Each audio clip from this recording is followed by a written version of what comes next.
gitangaza musaraba w'ubugome musaraba w'imibabaro iyo nibutse agahinda ko wangiriye Karuvari ubabazwa kugira ngo jewe ngunde mbabarigwe bituma nibaza ndi mwami n'igicatumye ngunda bigezaho jewe warukwiriye gupfa urabambwa ndabambugwa bityo nkagira agahinda kavanze n'ibyishimo byinshi iyo utasa nk'umukize twari kumva buheriheri igitambo cyawe Yesu musaraba w'imibabaro amaraso yawe mwami nzajya nshimira iyo neza wangiriye bivuge no mu bandi bose bamenye iyo nkuru nziza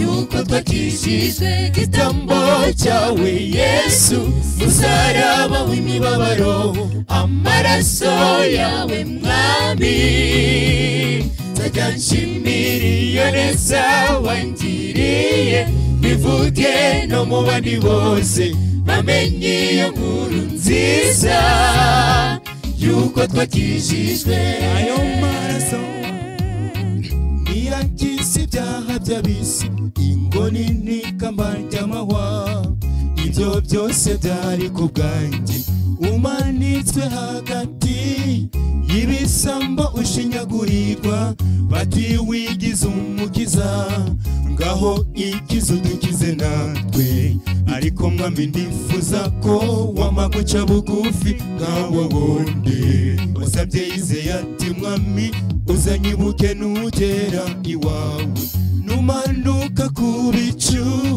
nanjye mwami nzagaragara ndi kumwe n'abatsinzi isi twishime turirimba kunesha igitambo cyawe Yesu musaraba w'imibabaro amaraso yawe mwami nzajya nshimira iyo neza wangiriye bivuge no mu bandi bose bamenye iyo nkuru nziza yuko twakijijwe igitambo cyawe Yesu musaraba w'imibabaro amaraso yawe mwami nzajya nshimira iyo neza wangiriye bivuge no mu bandi bose bamenye iyo nkuru nziza yuko twakijijwe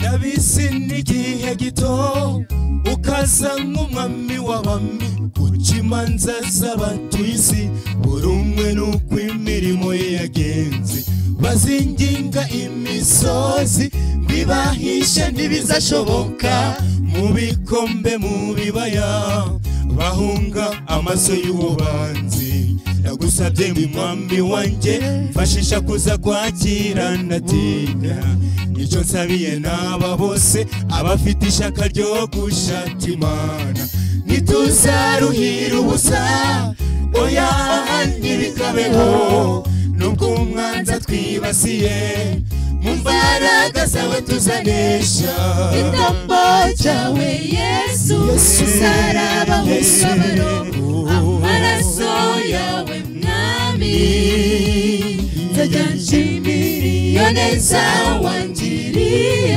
bivuge no mu bandi bose bamenye iyo nkuru nziza yuko twakijijwe igitambo cyawe Yesu musaraba w'imibabaro amaraso yawe mwami nzajya nshimira iyo neza wangiriye bivuge no mu bandi bose bamenye iyo nkuru nziza yuko twakijijwe igitambo cyawe Yesu musaraba w'imibabaro amaraso yawe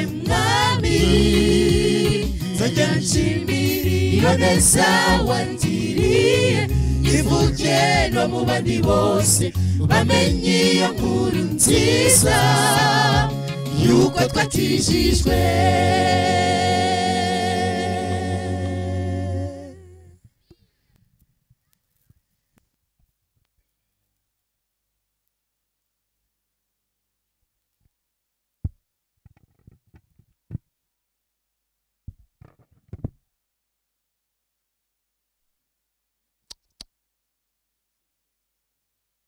Twese duhagurutse dusenga Imana.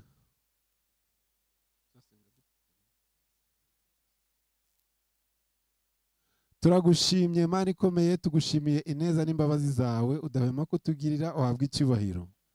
Waraturinze, ukomeje kuturinda, waturinze kuva mu gitondo umunsi wawe w'isabato, wawuturindiyemo waduhaye imigisha myinshi itandukanye, uhabwe icyubahiro. Turakuragije kugira ngo ubwo tugiye gutandukana ugendane na buri umwe wese, kandi ibyo byose twumvise dukomeze tubishyire mu bikorwa, kandi habeho guhinduka. Ubwo uzaba ugarutse uzaducure mu bwami bwawe. Turakwinginze ngo iri joro tugiye kujya mu gicucu cy'urupfu, uturinde, nibucya turi amahoro tukaza guterana turashima urukundo rwawe. Tugusabye bike, uzi byinshi bidukwiriye, ibyatugirira akamaro bikaguhesha icyubahiro, ubiduhera ubuntu mu izina rya Yesu. Urakoze.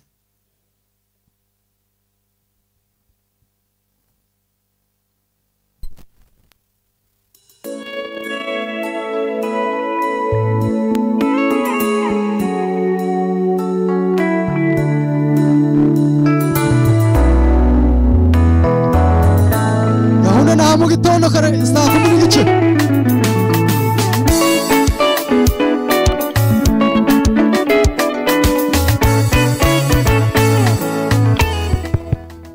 abicaye ku ndebe batubabarire bazigeze hariya ku muryango. Uzi ko yicaye ku ndebe cyangwa se ku karago, atubabarire ayijane hariya ku muryango kugira ngo abadiyakoni bazifatire hafi.